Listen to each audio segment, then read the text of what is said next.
আৰু বিদেশী চিনাক্তকৰণৰ কাম NRCৰ কাৰণে ৰখি আছিল সেইটো এতিয়া আৰু অলপ আমি স্পীড আপ কৰিম আৰু সেই অলপ তীব্ৰ গতিত চলিব নহয়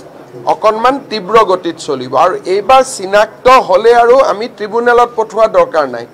পুনে পুনে আমি পোষ্ট বেক কৰিম গতিকে তাৰ কাৰণে এইকেইদিন প্ৰস্তুতি চলি আছে আৰু আপোনালোকে বিদেশী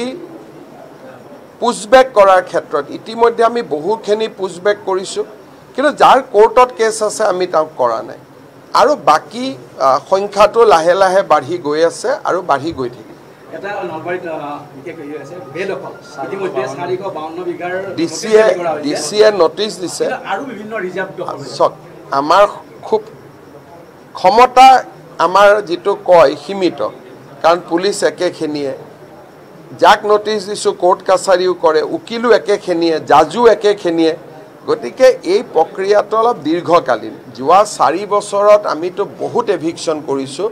আৰু এভিকশন কৰা জায়গাবিলাকত দ্বিতীয়বাৰ আমি সোমাবও দিয়া নাই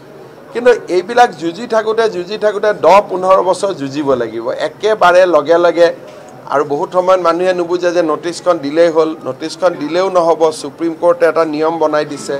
তাকো পালন কৰিব লাগিব কিন্তু প্ৰত্যেকখন জিলাতে এটা অন্তত আমি এভিকশন কৰিছো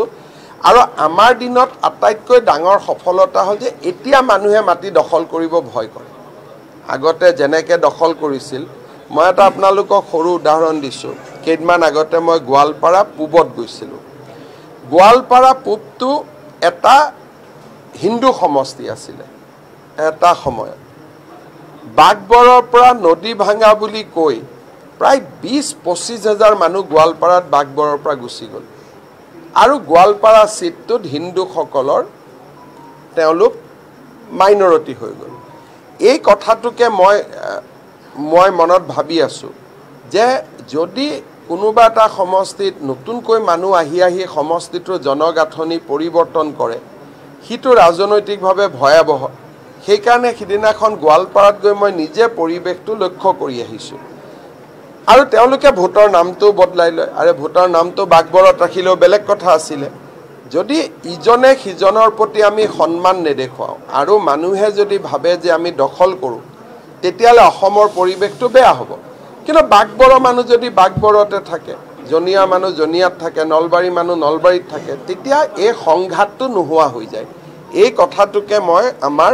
সংখ্যালঘু নেতাখিনিক বুজাই থাকো যে আপোনালোকে অলপ কিছুমান কথা বুজক যদি আমিও আপোনাৰ কথা বুজো আপুনিও আমাৰ কথা বুজে তেতিয়া অসমতো অশান্তি গণ্ডগোল কতো নহয় প্ৰথমতে মাটি লব মাটাৰ পিছত তাতে ভাড়াঘৰ বনাব ভাড়াঘৰ বুৱাৰ পিছত ভোটাৰ তালিকাৰ নামটো বদলাব এইটো অলপ বেয়া প্ৰক্ৰিয়া